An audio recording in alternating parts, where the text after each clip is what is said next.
In this episode of Do Something Every Day, I'm going to show you how to clean underneath these burners. So if you have an old-timey stove like we do, you may have the same problem that we have, which is you get grime and gunk stuck underneath the burner, and then if it gets too hot it might catch on fire, which ours did, so I figured it was time to clean it now that we started a fire. So the first thing you're going to need to do is get underneath of there, which you can do by lifting up in the front. Once you lift it high enough, these little rods will engage, preventing it from falling down. Kind of like a car prop rod.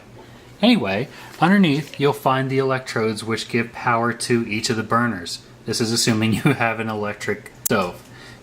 So what we need to do is take off the ones which are corresponding to the discs we need to clean. So attaching the electrodes is going to be two metal clips, one on one side and one on the other side. What you need to do is make sure that you can get these little plastic tabs disengaged. Once you do that, it should look something like this. Then you should be able to pull backwards and disengage. It's just like a very large electrical connector. The next step requires you to remove the metal burner itself. So you'll need to come on the top here, and what you do is you pull towards the electrodes and lift up slightly.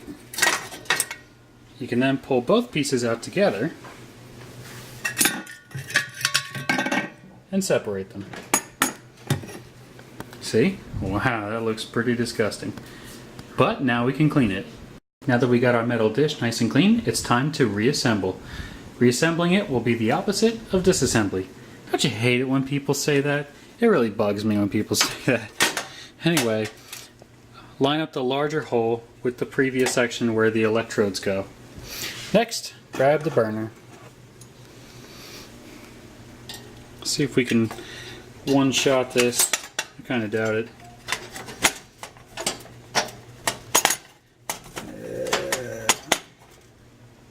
We did it? What? We got it lined up correctly. Okay. So the next part is to make sure that the clips are in the same orientation. It probably doesn't matter. Power is just going through the circuit. I imagine it's grounding itself. So, make sure that we get the clips lined up.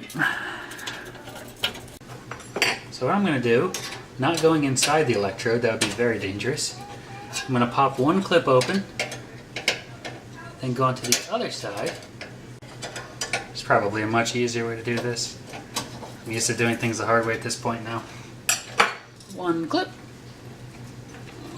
Two clips. So we should be nice and engaged now. So we were mostly engaged. All I had to do was shove the coil back a little bit further and then everything popped in place. The final test will be, does the burner actually still work? So we're going to release the struts. Sometimes this can be kind of loud. Just like so. And now all we need to do is turn the burner on and see if it glows red.